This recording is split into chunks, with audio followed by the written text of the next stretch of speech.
If there is one thing in Congress that has bipartisan support, it is military spending. Democrats and Republicans worked together this year to write the annual defense bill called the National Defense Authorization Act, and it sailed out of committee.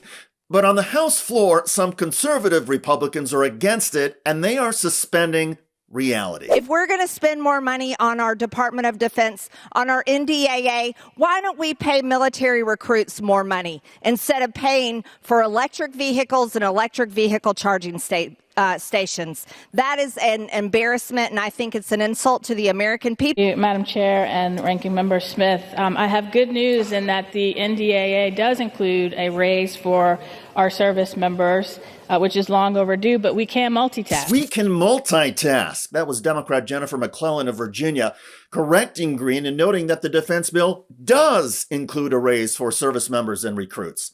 Still, Marjorie Taylor Greene remains against the defense spending bill, and on Greene's concern, as you heard, about funding electric-powered vehicles, Greene continues to make that a centerpiece of her opposition. Examples of the electric vehicle funding in this bill text are Joint Base Andrews, microgrid with electric vehicle charging infrastructure for $17.92 million. Joint Base Andrews is only 10 miles outside of Washington, D.C., in Maryland. This is the very base that if there was an attack on our nation's capital, Joint Base Andrews would be responding.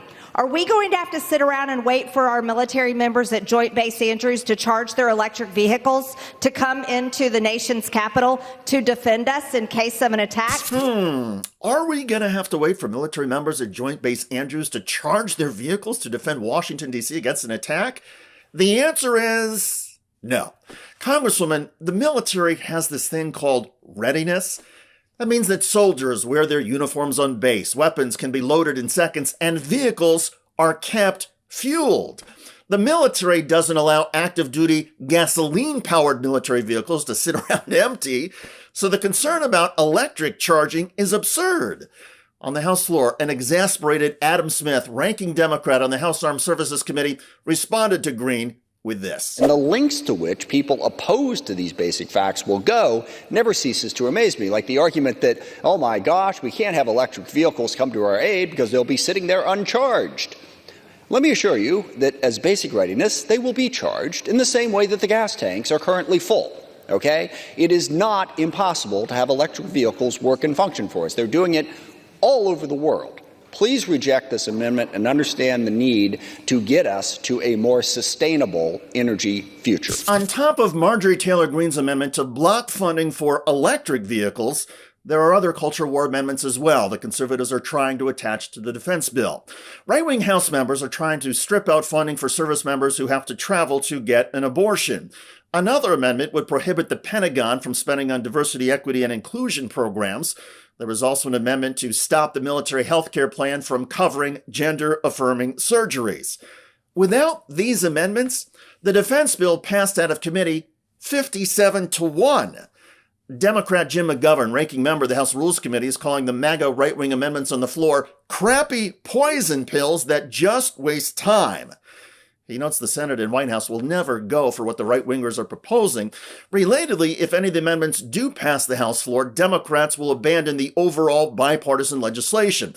In other words, the defense bill, something that should be an example of bipartisan governance, and usually is, has become complicated thanks to right-wingers who are more interested in fighting culture wars than in helping the Department of Defense modernize U.S. forces and prepare the military for actual fighting. Amazing. By the way, Marjorie Taylor Greene recently got snubbed and humiliated by Donald Trump. According to NBC News exclusive reporting, the controversial Georgia Congresswoman is setting her sights on just that, a presidential ticket, hoping to team up with former President Donald Trump as his VP in 2024. Former Trump aide Steve Bannon, who spoke to Greene, told NBC News she sees herself on the short list for Trump's VP. And yet Greene has reportedly fallen short of the short list. Check out that video at the link below. I'm David Schuster. Thanks for joining us.